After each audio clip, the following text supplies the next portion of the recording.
Rod is a psychiatrist with a passion for improving mental health practice and quality for older people with mental illness across all ages. He's been involved in this for a long time. He's been involved in HETI, Education Training Unit in New South Wales, and he's chaired a number of expert advisory groups. So over to you. Thank you. I'm going to start.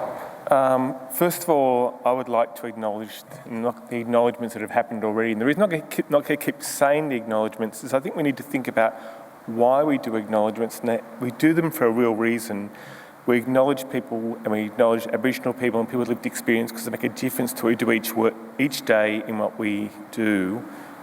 And I'm getting confused, but I just think how important acknowledgements are, not just to repeat them. If that makes some sense to people.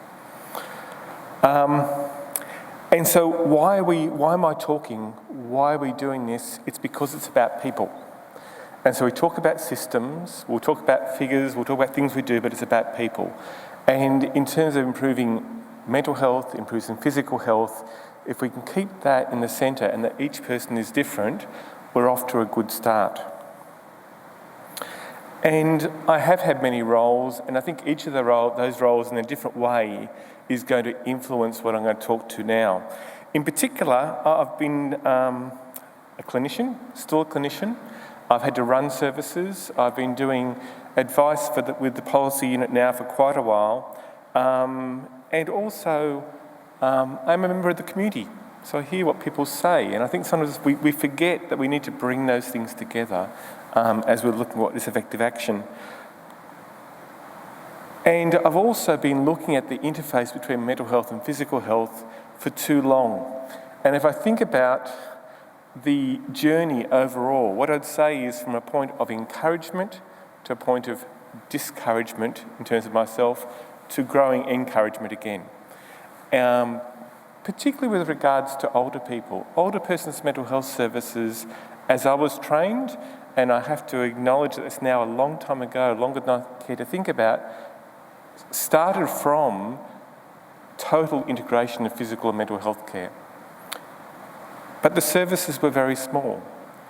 Older persons' mental health services in general across Australia haven't actually kept up with population growth as much as other services, but they've still grown a lot because the older population has grown a lot. And in that time, the skills mix and the culture of older persons' mental health services has changed.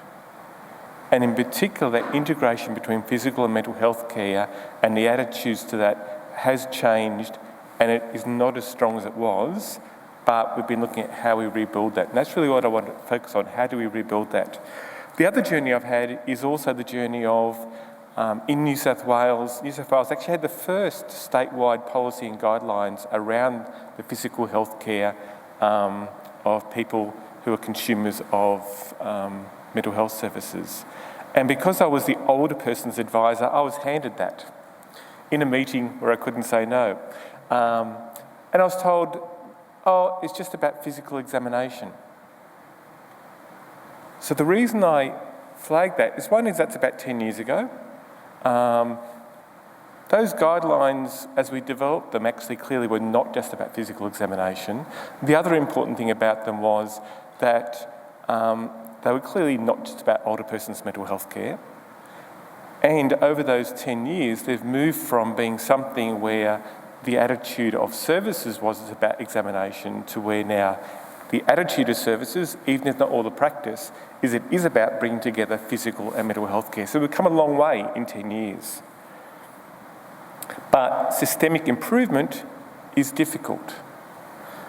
Systemic action is possible, still difficult but possible, but there's factors that increase the likelihood of actually that being effective. And in terms of older people, we need specific actions. They can't be just the actions that are for everybody. And I'll show some figures that should look at some pictures and figures about why that is. We need to improve the evidence base of what actually works. So we know a lot about what is there, but what works to actually improve care. And we need to work collaboratively to build up trust between partners, because no one section of the healthcare system can do this. No one clinician can do this. But, in going back to one of the comments after the last session, everybody can start somewhere now. And in terms of what we're looking at systemically in New South Wales, that last message is probably the really important one. And we're starting a project based around that. So, very quickly, national perspective. Why do we have to start somewhere now? And why am I not going to say to you, this is what works, is because variation is the rule. Variation is the large in all healthcare, but I'll show you particularly when we think about older people.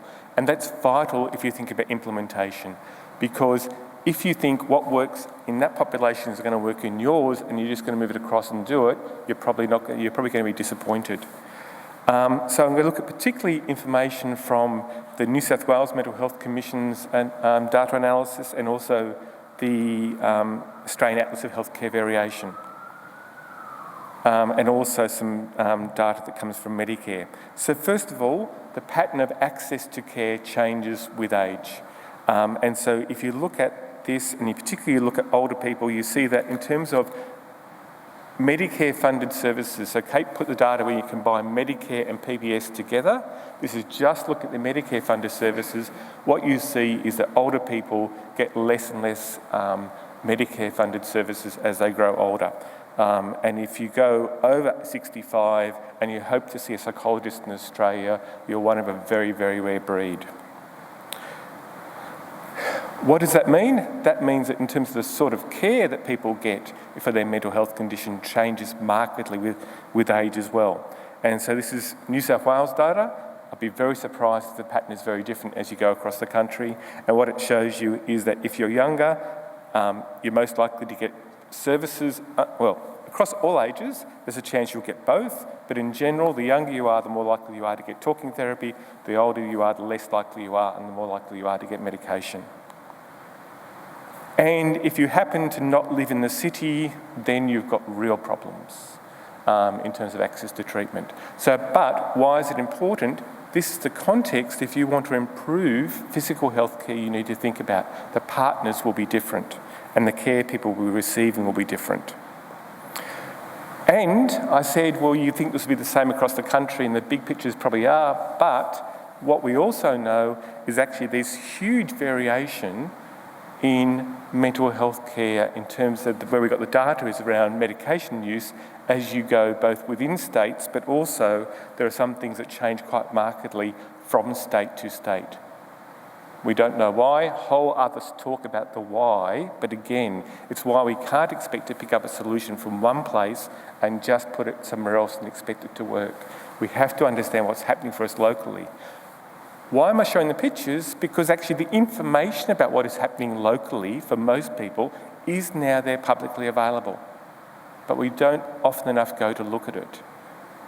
The Atlas, you can go down to your PHN or to LH, local health district level. If you want to look at what is the characteristic of your population, the census data is now available. So you can just go and click on your area and find out a huge amount about the population you're working with. And that's what we need to do if you want to get effective treatment and effective interventions. Anxiolytics, there's even more variation. The next thing is, and Kate said, older people are not all the same. And this is looking at inpatients, older inpatients, and looking at people in terms of the diagnosis that's been placed against them as the primary problem in the data sets for outcome measurement. And the key thing there is first of all, there's a significant group who don't have a diagnosis. The next is there is people with mood disorders stay about the same, but there's a clear swing from people with mostly organic disorders and psychotic disorders. So as you get older, the people coming in contact with mental health services change in terms of the primary problem identified. That's just diagnosis. It may or may not tell us something. What we can look at, though, is actually what sort of care supports are those people identified as needing, and this is using an instrument that's rated by mostly nurses as they come into inpatient care. And what it shows you is there is a marked change if you look at people who are aged 65 to 74 and those over 85, and those in between in ages are in between, but the change is huge. The care needs are hugely different. If we expect to do an intervention that is for all older people, we are not going to meet the needs of the different groups. And if we look at the broader honest data, the key picture from this actually is the fact that in terms of the clinical problems, so if we look at symptoms, they don't change so much. So even though the diagnosis changes, even though the care needs of the person in terms of their physical health and activities of daily living change, actually in terms of the symptoms, they stay about the same. So again, when we're thinking about what this group is like, a diagnosis doesn't tell us their care needs.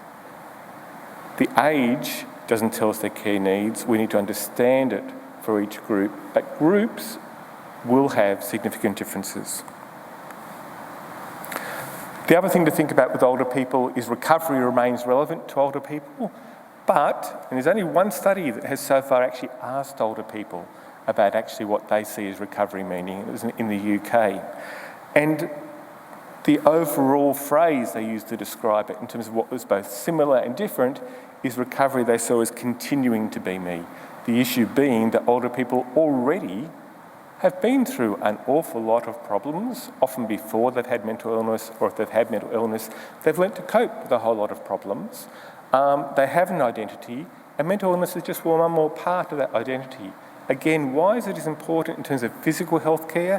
What that means is if we're looking at interventions that we try and take from adult mental health into working with older people, the adult mental health interventions are often based around the concept that the person has got a lot of contact with the mental health service. The mental health service is in many ways the main healthcare provider. That is often not the case for older people. Again, it changes the way we need to do interventions.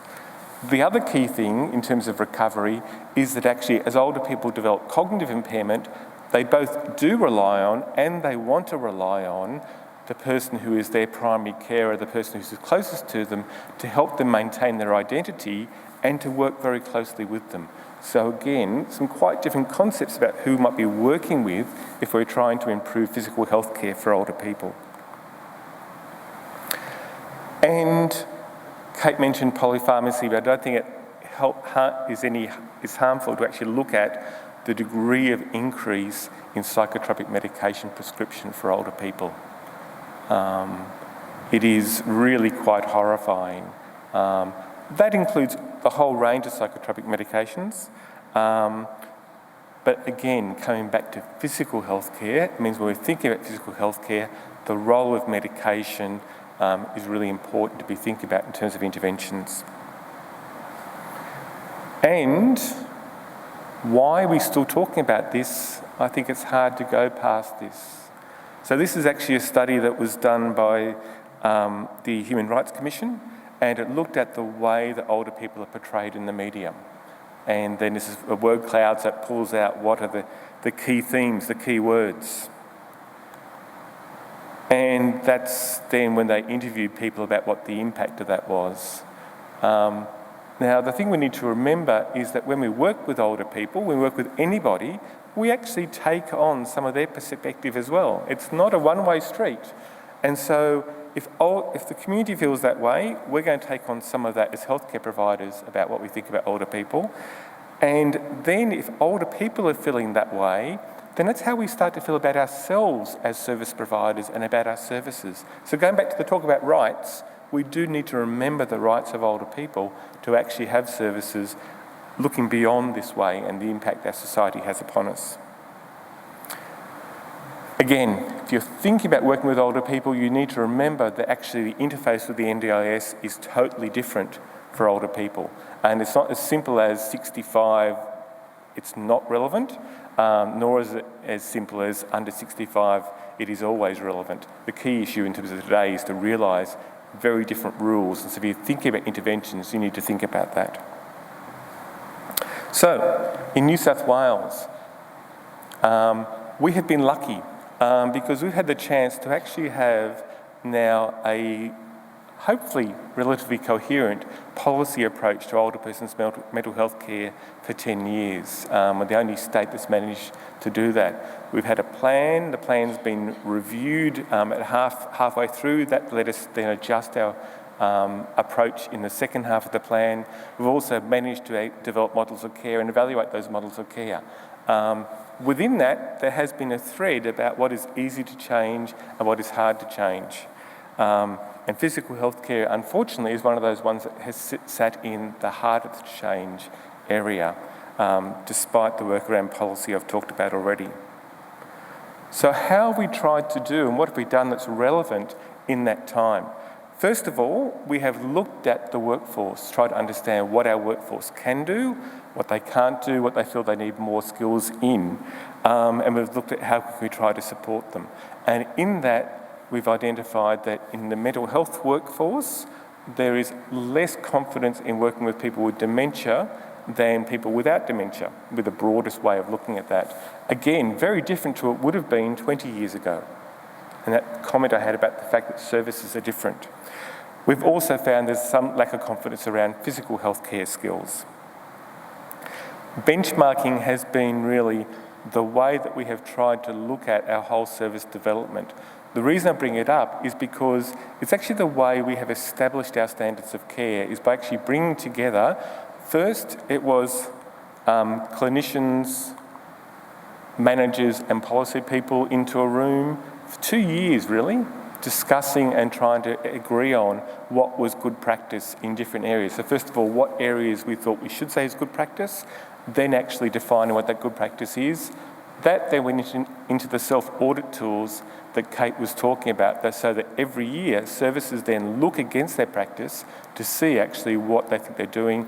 That then, with increasing consumer and care involvement as we go along, has developed into our models of care and continued to come back to the benchmarking. Why is it important? One, it tells us something about where services find change easy, where do they find it hard. Also, it's important because in terms of context of change, it does mean we're in the privileged situation of actually having a reasonable partnership between consumers, carers, clinicians, managers, and policy. And that trusting relationship actually is a really important thing. Now, to get all those takes a long time. And it's a real advantage. But having said that, you can look at subsets of that. But if you're looking at subsets, you need to look at your interventions that work within that trusting partnership.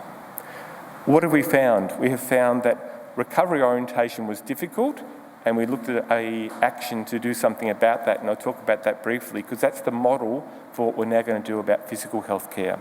We found the involvement of GPs is variable, better with inpatient setting than community in many ways, but variable. Physical examination has been a recurrent problem. We have managed to do action about falls, and quite actually, if you look at over 10 years, probably actually had at worst no change and probably a slight improvement in falls, which if you look at the literature, actually is quite an achievement. And we have found that physical healthcare capacity with inpatient units is difficult to change. So, recovery, it was difficult.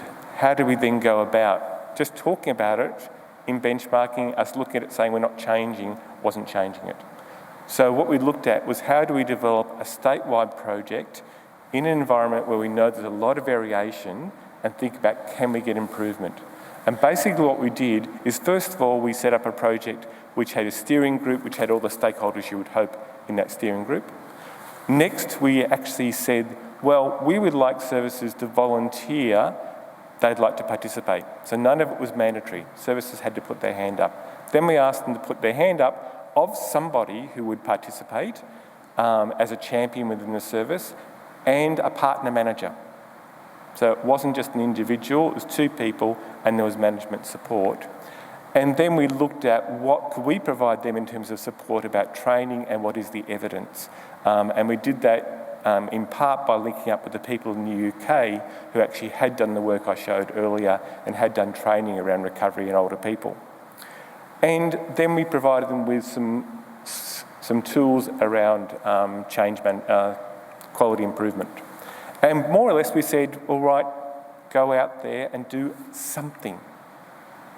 You choose where you're at, you know where your culture is at, what you think you can change, what would make a difference, and as a group, do something. And the really good thing was almost every LHD participated and almost every LHD achieved something. Some achieved a lot, some achieved a little bit, but everyone achieved something, and as a system, it's actually made a big difference. Why has it made a big difference? First of all, because the range of projects was quite varied. I said, some were tiny, some were huge. We actually got the first studies actually looking at what peer work looks like for older people. Nothing internationally around it beforehand. Some are tiny, some were about an audit. Some absolutely would fit a co-design model. Some were fairly traditional in their model, but they all moved forward. And having those discussions fundamentally changed the way that we looked at our community model of care. And that's our diagram, our overview of our model of care for our community services, really emphasising that actually for the older person, the vast majority of their care is not from mental health services, but mental health services have to know and be able to integrate with the other services, but the person, and these symbols are their family and GP, remain at the centre, and it's their journey. We're there on the periphery of it. And then we do go into then what's in that circle on the side. But that happened because we were having this project as well as other things. And we've gone back to actually look at, well, did it make any other, did it make a difference in terms of the way we think? And one way of looking at that is the way we write. And so what this is looking at two of our key documents before we did the project and two of the key documents after we did the project. And in a way, it's probably not terribly surprising that the word recovery is there a lot more. And that's good, but it actually doesn't excite me that much because it can just be a word. So what we also looked at though was actually, if we look at CHIME as a model for recovery, we looked at those elements and saw those elements actually have changed as well. So is the way we're thinking changing? And the nice thing is, it hasn't changed as much, but it very clearly has changed as well. So the approach has made a difference to the way we're thinking. And to me, that's the same change that we need with physical health care. Kate's actually gone through these, and I'm actually would prefer people ask the questions they'd like to ask in terms of any specific projects we've done. Because to me, the key lessons are that what is required for change. I've said for recovery, because we're saying we think there's the same things required for physical health care. We need a willingness to undertake the journey. We need to understand older people. We need to understand relevant illnesses and services, and by illnesses, the whole breadth of illnesses that might be relevant. We need to understand what recovery means to older people. It's fundamental to actually how we can implement and improve physical health care as well. And we do need access to services with the aptitude and skills to provide recovery-oriented care for older people with mental health needs. We've got to do it daily. We've got to practice each day doing it a bit better than we did the day before. And we need leadership. And we've got to do it in a way that we build up shared language, mutual respect, and hope. So I said, I've gone from optimism to really feeling not very good at all about physical health care to regaining hope that we can make a difference for physical health care for older people. And so what we're now encouraging our services to do is again think outside the square about how can they improve physical health care for older people using the same model as we've used for recovery. We're asking them, first of all, for volunteers. Yes, we've got a lot of volunteers, they tell us who are lining up. We haven't put their hand up yet. We've got a lot of people who are energetic about wanting to make a difference, and we're going to ask them each to identify where, as a local service, so not as a big service, do they want to make a change, and to start somewhere. What we have learnt, though, is we're doing it this time with evaluation built better in. So that hopefully out of that, we can actually then feed back more about what we know makes a difference. And I might leave it there. Thank you.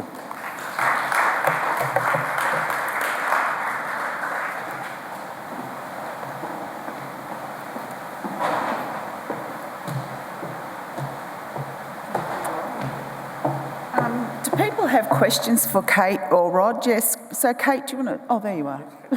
Would you like to come and join us? I just have to say that I'm very disturbed about the level of medication that people are being prescribed, but I just thought I'd say that. It actually, can I just flag that? Yes. One really good piece of news, if you look at, because they actually have repeated the absence of variation, just Jessie? looking at rates of prescription, and the only group where antipsychotic use has gone down has actually been for older people. Right. So it's only a small game, but it's at least in the right direction. Okay, that's great. Jessie's just going to take the microphone over to that lady in the table. Thank you.